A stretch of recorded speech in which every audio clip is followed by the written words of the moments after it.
Well, obviously, I got to talk to you about the man in your gym, you know, Triple G. I heard you saying earlier you guys are making decisions, I believe, towards the beginning of the year. Kind of tell us what's going on with him. We're getting together at the beginning of the year with Gennady and some sponsors, and Tom Loeffler has put all the things together with Gennady's attorney to present to Gennady and have Gennady make a decision.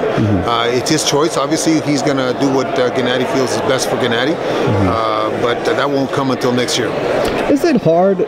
I mean, maybe this isn't kind of your jurisdiction, I guess, with this, but just from your knowledge, I mean, is it difficult to kind of figure out in this age? I mean, HBO's out, you know, Canelo's with DAZN, you know, like Showtime's putting on pay-per-views and things. I mean, is it difficult to find kind of a home for Gennady with the thought of the competition that he can face? No, I think it's actually very easy. What's hard about it is that a lot of things get reported that are really not true or not completely true. A lot of things get reported have no basis. A lot of things get reported, and I'm not talking about Gennady, I'm talking about other numbers that have been thrown about. There's a lot of things that have to go into that for it to happen.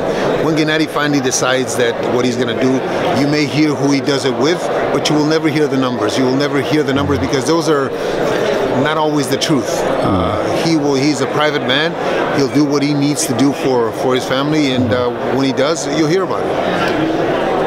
Does Gennady want to stay at 160, test the waters at 168? I mean, do you kind of had any conversation with him about? No, you know, we haven't had that conversation, but I think that at this stage in a fighter's career where he's at, it's what motivates him. It's what motivates him in a fight.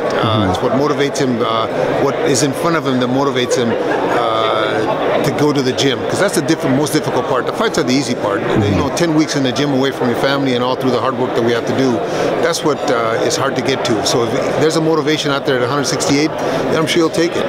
But until the beginning of the year, we won't know what's on his mind. Right now, he's on vacation from boxing.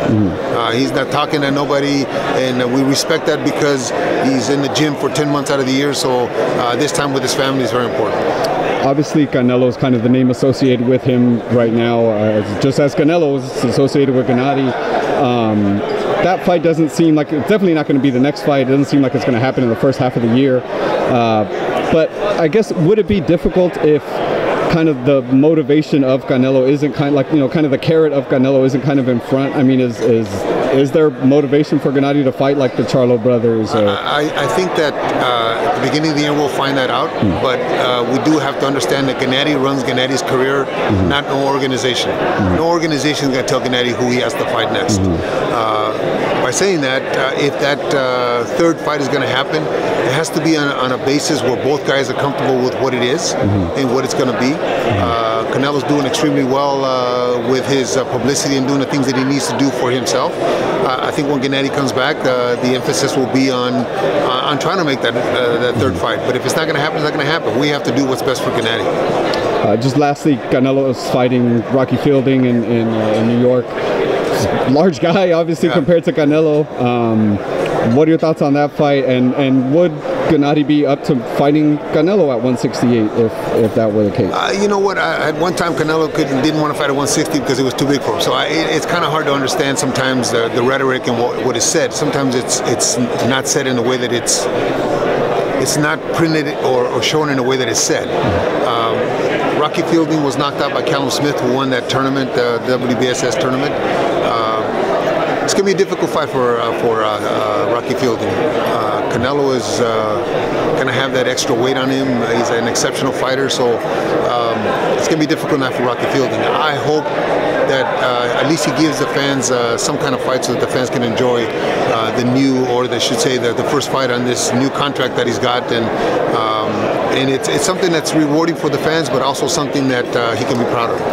Just my last question, just kind of off the subject, but Pacquiao versus Broner just got made. What are your thoughts on that? I think Broner, unfortunately for Broner and for his people, he's a talent that never really materialized, that really never got to the point where I thought he could be.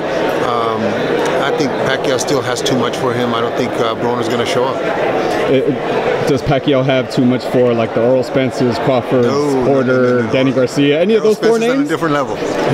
Errol Spence, to me, when he first came out of the Olympics, I said that Errol Spence and Marcus Brown were my two candidates for being great pros.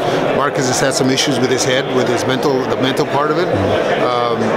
his home situation, but Errol Spence has exceeded anything that I thought he would do. He's an exceptional fighter. I guess other than Spence or Crawford, who seem to be at the cream of the crop, is it?